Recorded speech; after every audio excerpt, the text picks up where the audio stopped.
Born in Munich, Eva Anna Paula Braun grew up in a middle-class household.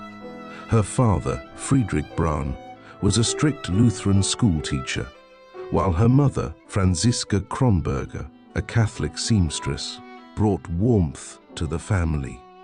Eva was the second of three daughters, sandwiched between her elder sister, Ilse, and younger sister, Gretel. Though their household was stable, Braun's early years were unremarkable. She attended a Catholic lyceum and later a business school, showing more interest in athletics and socializing than academics. In 1929, at the age of 17, Eva secured a job working for Heinrich Hoffmann, the Nazi Party's official photographer.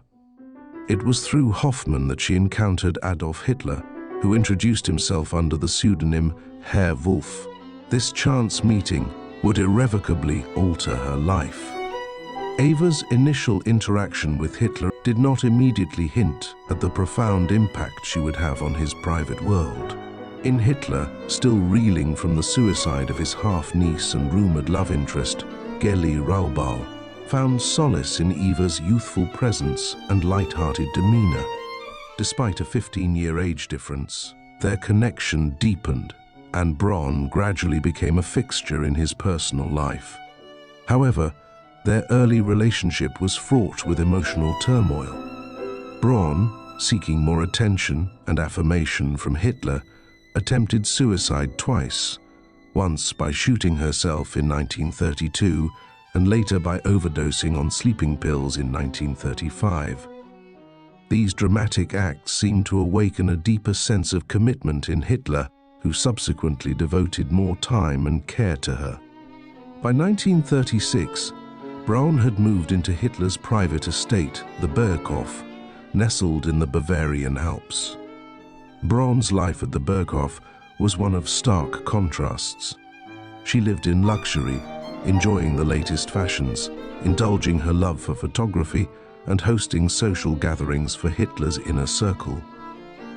Yet, her existence was largely detached from the political and military operations that defined the Nazi regime. Hitler, who carefully curated his public image as a chaste and selfless leader, kept their relationship hidden from the German people. To the outside world, Braun was merely a staff member or an obscure guest at official events. While her role was personal rather than political, Braun's influence was not entirely negligible. She captured many of the color photographs and home movies that provide rare glimpses into Hitler's private life. These images humanize a man responsible for unimaginable atrocities, adding layers of complexity to his public and private personas.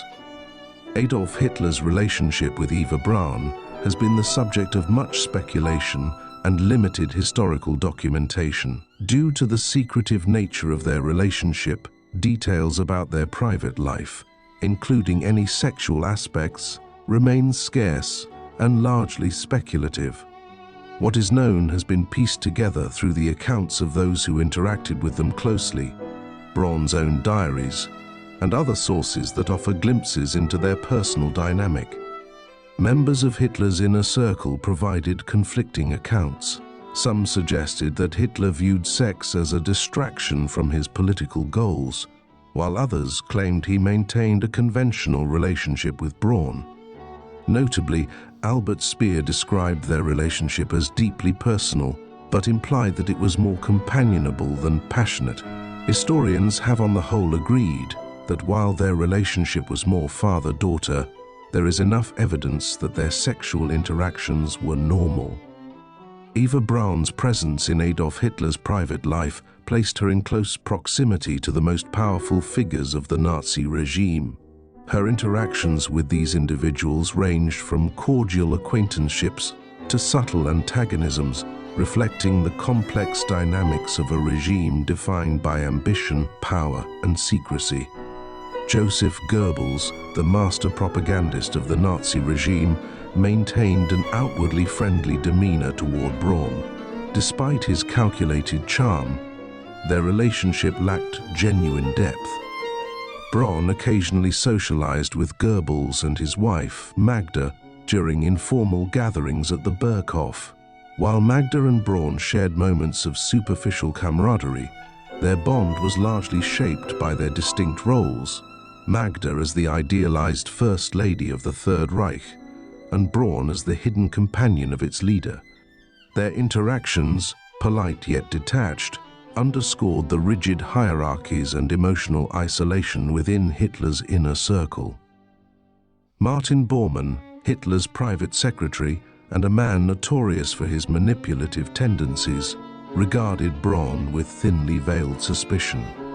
As the gatekeeper to Hitler, Bormann resented any influence Braun might wield over the Führer's personal decisions.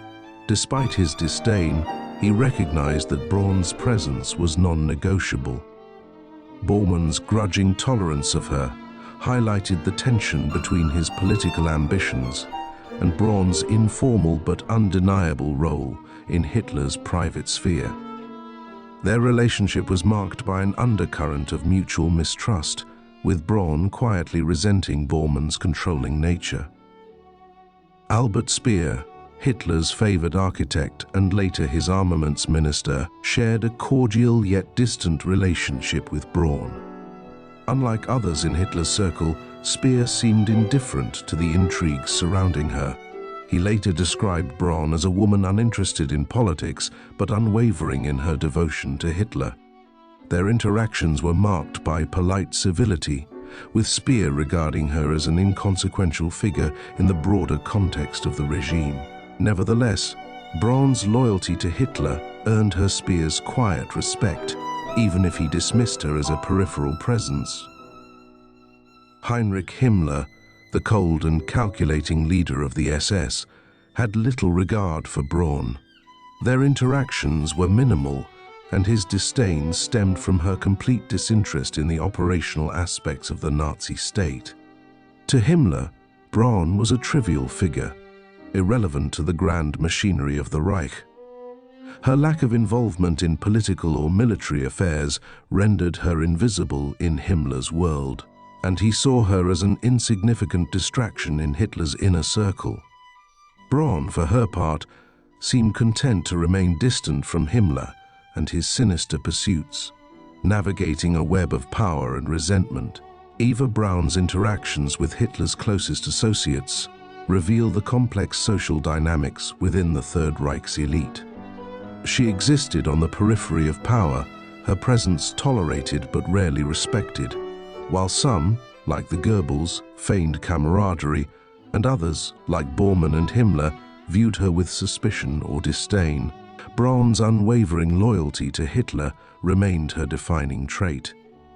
Her ability to navigate this web of power, resentment, and hierarchy speaks to her unique, albeit limited, role within the Nazi regime's dark tapestry.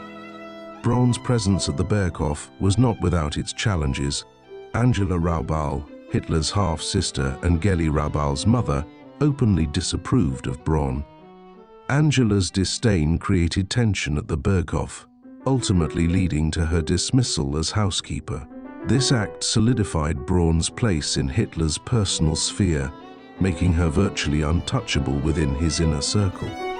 Braun's sister Gretel married Hermann Fegelein, an SS officer and Himmler's liaison to Hitler, in 1944. This marriage provided Braun with a more formal role at official events, allowing her to be introduced as Fegelein's sister-in-law. However, Fegelein's eventual desertion and execution in April 1945 cast a shadow over her final days. By April 1945, as the Third Reich crumbled, Braun joined Hitler in the Führerbunker beneath Berlin. Her decision to stay by his side, despite the inevitable collapse of the regime, demonstrated her unwavering loyalty. On April 29, 1945, she married Hitler in a brief ceremony, becoming Eva Hitler. Less than 40 hours later, the newlyweds committed suicide. Braun ingested cyanide, while Hitler shot himself. Eva Braun remains a polarizing figure in history. To some, She represents a passive bystander who chose personal loyalty over moral responsibility. To others, she is a tragic figure whose life was overshadowed by her association with one of history's most infamous men.